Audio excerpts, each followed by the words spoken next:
Hello, my name is Rachel Eccleston and this is my personal development plan for my second year University HR Concepts and Skills module at Leeds Beckett University. In order to find out what I needed to improve myself on, I first looked at the CIPD map in this book. On the map it has the 10 professional areas, the behaviours which are 8 and the 4 bands. Here are the behaviours and a little explanation of what it is that you need to do. First of all, I wanted to concentrate on curious, as I felt that this was something that I needed to do. By looking at the contraindicators, it stated that I needed to recognise different parts of HR, which is also what I needed to do. The next one was role model. Again, looking at the contraindicators, I needed to make sure that I could stand by my own principles.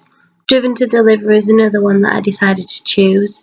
Again, looking at the contraindicators, it states that I need to know how to do goals, which is something that I'm not professionally aware of at the moment. And the last one that I chose to do was collaborative. Again, looking at the contraindicators, it's saying stuff about how I always want to work on my own and I don't want to work with other people. Once I'd done this, I then put it into the CPD professional development plan. So here it is all written down on what I was going to do, how I was going to do it, when I was going to do it by, and what I'd need in order to do them.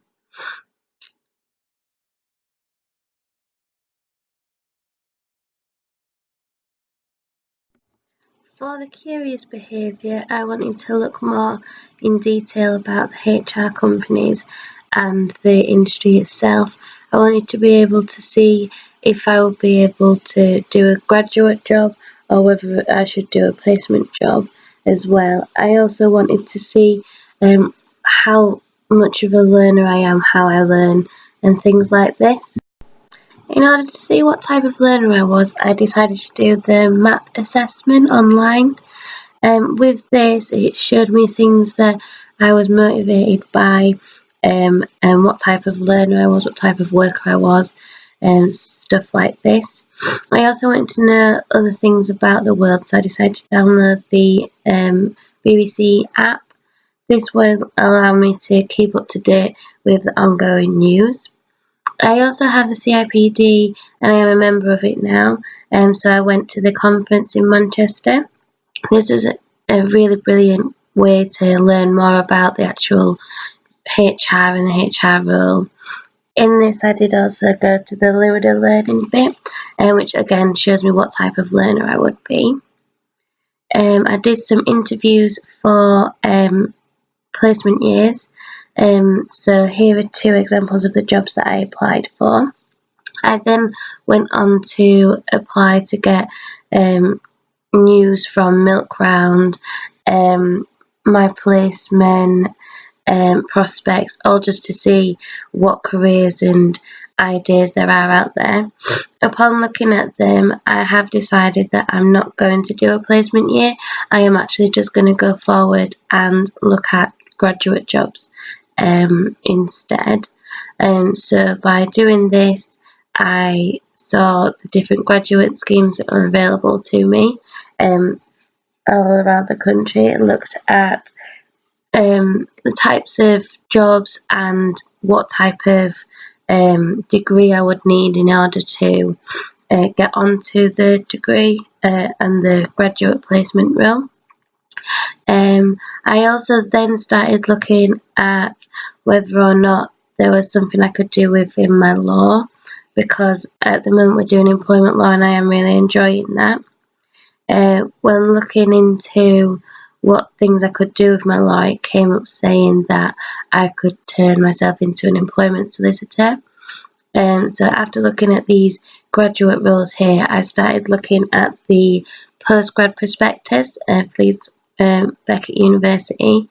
Here they have different things that I was interested in, such as the international business, the human resources one, and also law ones.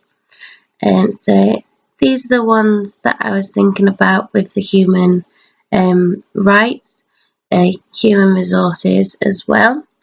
I'm finding out what I needed to do to become the solicitor. I got it from this website here, saying that I'd have to do the conversion course and then go on to the legal practice course. These are the two courses that I looked at for Leeds Beckett. This is something that I am really thinking about doing, as I do really enjoy my law degree. I also subscribe to The Lawyer, which is the board for them, and also looked at different jobs as well, just to give me another idea of what I could do with my degree.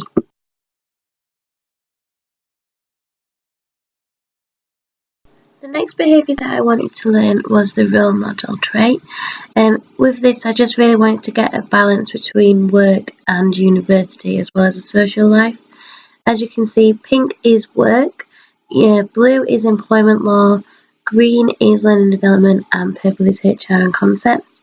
All the orange boxes are on-time learning with the specified module that I was learning coloured inside it. As you can see, work did take quite a lot of my time, so I did end up having to go down a day because I was finding it too stressful to be working the 4 days and the uni at 3. In doing this, it did make me realise that I was able to say no, and also help me work on to another behaviour, the courage to challenge. In this, I do think that I am going to keep this up and keep challenging and not always just saying yes. In order to do this, I'm going to have to just be much more self-sufficient and able to say no.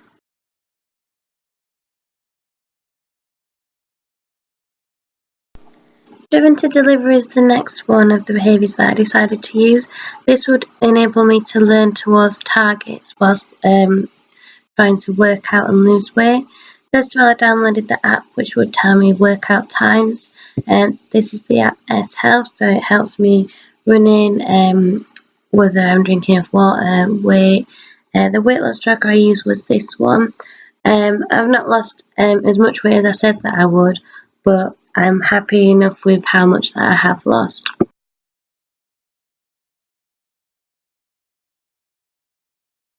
Having the collaborative behaviour was the last one that I chose to do. With HR concepts and skills and learning development, we worked in groups. So there's 2 pictures here of the groups that I worked in. Whilst working in the groups, we also had group chats. In these chats, I would be very prominent in them, asking questions, booking rooms for the library and such. I was never the leader in the groups because I didn't want to take on such a large role, but I did find that I was able to collaborate more with the groups. This enabled me to really help and not just do everything on my own. So I'd often book the rooms for the library, send pictures of what work we'd done, email the group the types of work that we'd done as well.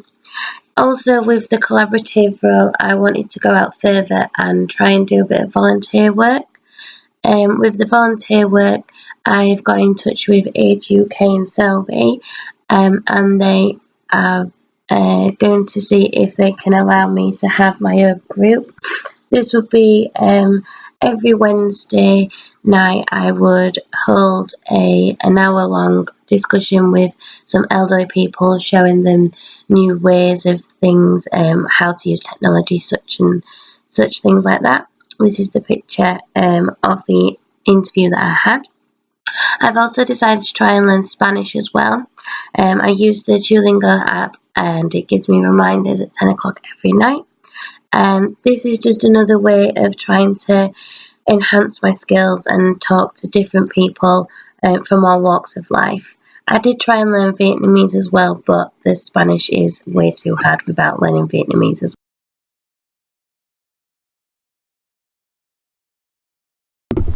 Looking to the future, I do still want to continue with the courage to challenge behaviour, as I do feel that this enabled me to get a better work-life balance. I do also want to continue with the collaborative. I want to continue with the volunteering with Age UK, as well as learning the Spanish as well.